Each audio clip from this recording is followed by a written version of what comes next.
Hey there, YouTubes. So, about a week and a half ago, I noticed I was a little on edge. Well, a little bit more than on edge. Almost anything would set me off and make me quite angry, quite disturbed. From my noisy neighbors downstairs to distress at work. I got to the point where my skin was literally itching, and the thought crossed my mind, and the desire crossed my mind to cut. And I didn't have as much of a desire to eat, and I must say I had a couple of pints to help me relax, but even after having a couple of pints to relax, I still couldn't relax.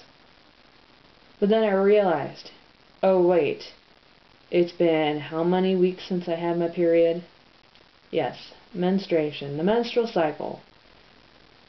Because it had been so many weeks since I had my period, it meant that I was having PMS, premenstrual syndrome.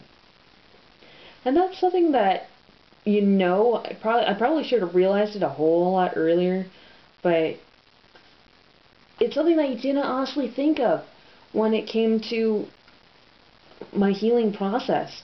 And after I got past a certain point in my healing process, when I made the conscious decision to fight completely, and that I've come so far, I've gone a year without cutting, that I don't want to cut again, just so I can keep my record, going, and to stay on track with my eating, just so I don't get off track and get into a really bad place.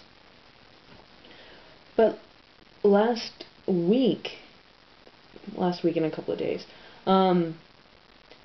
it just clicked in my head. It's like, wait a minute, I get like this every month. It's a whole lot easier for those thoughts and feelings about cutting and not eating and so forth to come into my head once a month. Like, oh damn, why didn't I realize this sooner? PMS, premenstrual syndrome. So now that I realize this and I'm thinking about this, it's going to be a whole lot easier to further anticipate when I might have urges to cut and urges to get off track when it comes to my diet.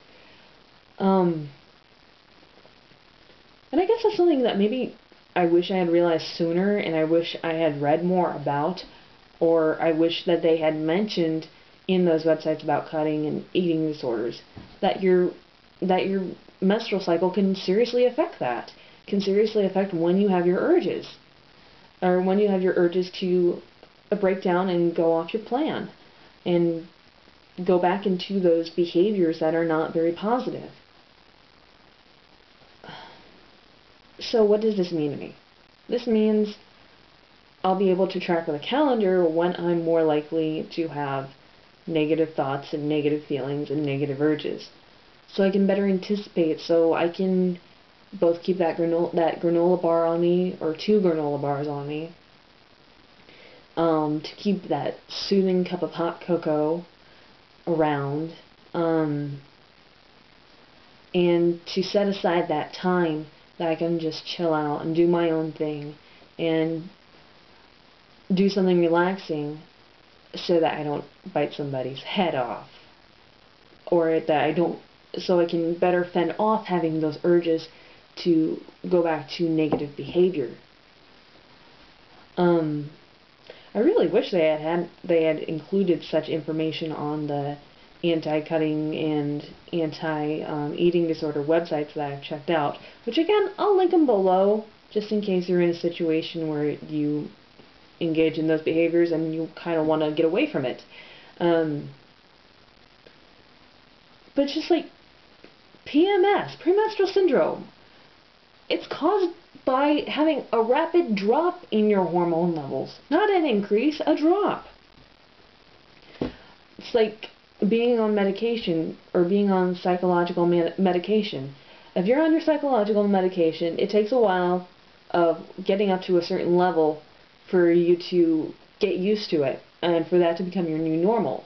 So just like getting used to estrogen, that would be your teen years, that would be puberty. when your body's getting used to having this hormone level.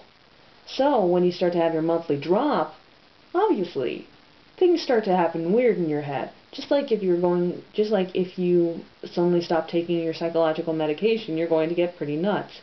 Having that drop in hormones can affect you, can really both make you more irritable, bloating, and so on. You know how it affects your body.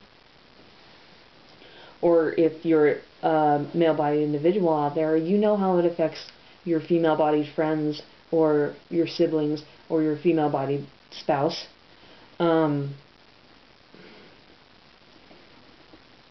So, I don't know, that's just a thought to keep in your head if you're a female-bodied individual, when it comes to staying on track with positive behaviors and trying to stay away from your negative behaviors.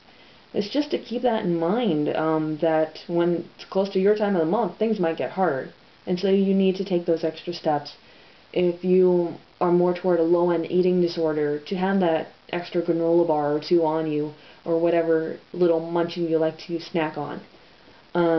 Or if you're on the higher end of the scale, to do whatever plan you have in place and to make sure that you stick to it so that you don't slip back into those negative behaviors. Or if you happen to be a recovering cutter, to just be aware that things might get harder at this certain time of the month, and that's when you really need to give yourself time between that urge and the action, and give yourself that cool-off period where you will do something relaxing, like take a shower or go on a jog or go work out, or hell, I don't know, do push-ups and jumping jacks, do some yoga, or get on the internet or listen to some of your favorite music just to give you some time between your urge to cut and the act, or any number of other negative behaviors that somebody wants to get away from. Like if somebody happens to enjoy a not-so-happy substance, to give themselves time between the urge for that substance and actually consuming that, if they're still weaning themselves off, or to have like that extra mug of coffee or cocoa, or that thing that they're doing as an alternative to that negative chemical to consume.